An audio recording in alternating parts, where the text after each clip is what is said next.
अस्सलाम वालेकुम। पाकिस्तान में पंहिंजी मुनफ़रद ऐं नायाब आर्ट जेको आहे हीअ शीशनि जे टुकड़नि में ठहियल आहे। मोहतरम साईं ज़फ़र अली शाह काज़मी जो तमामु बहितरीनु ऐं ज़बरदस्त आर्ट आहे।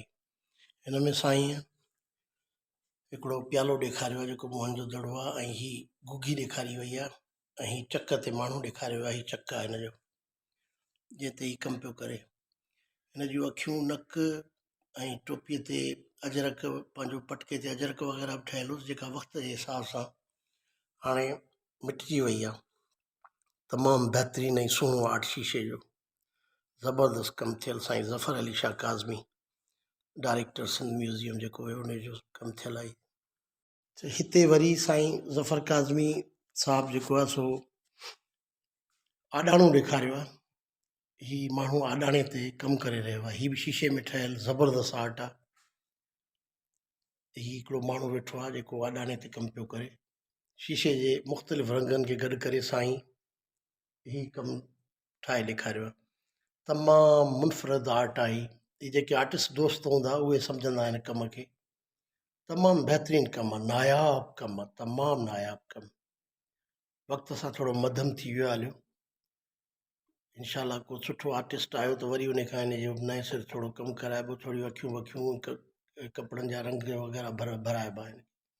तमामु बहितरीनु शइ आहे, ज़बरदस्त आर्ट आहे माशाअल्लाह। सिंध म्यूज़ियम हैदराबाद में। हिते वरी साईं ज़फ़र काज़मी काशीअ जो कमु ॾेखारियो आहे। हीअ हमरा काशी जा टाइल ठाहे थो। हीअ काशीअ जी गुगी आहे, जाली ठहियल आहे। हीअ सभु शीशे जा टुकर गॾु करे, हीअ मुख़्तलिफ़ कबाड़ियुनि खां रंगीन शीशे जा टुकर गॾु करे उन मां ही साईं ज़फ़र अली शाह काज़मी पंहिंजे हथनि सां इहो आर्ट ठाहियो। हुनजे मददगारनि में सूफ़ी असांजो हिकिड़ो आहे मोहम्मद रमज़ान, लोह में कमु हुनजो थियल आहे। बाक़ी शीशे जा पीस हुनखे मिलाइण, रंगनि जी कॉम्बिनेशन करणु, इहे साईं ज़फ़र अली शाह काज़मी जा थियल आहिनि। तमामु बहितरीनु आर्ट वर्क आहे। तमामु ज़बरदस्त रंग भरियल आहिनि, रंगीन शीशा आहिनि। हिन दोस्त जी क़मीस ॾिसो, टोपी बि शीशे मां ठहियल अथसि, तमामु बहितरीनु, तमामु बहितरीनु ॻाढ़ापो आहे, ॻंढापो आहे। तमामु बहितरीनु ज़बरदस्त कमु थियल आहे, बहितरीनु कमु थियल आहे।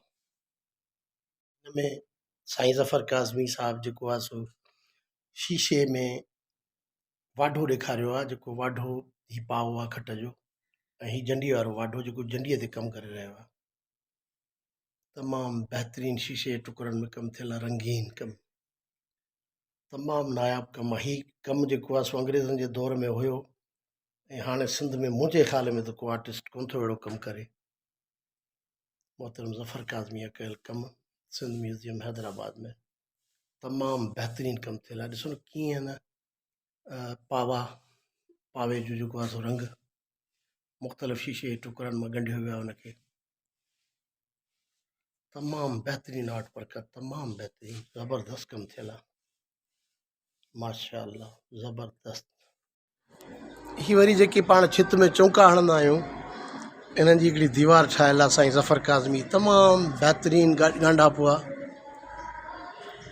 हीअ चौंका आहिनि जेके छितुनि में हणंदा आहियूं। इन जी दीवार हिकिड़ी साईं ठाही, वरी दीवार लंबी हुई पर पोइ वक़्तु सिर बाक़ी हिकिड़ो पीस वञी हिन ते बचियो आहे।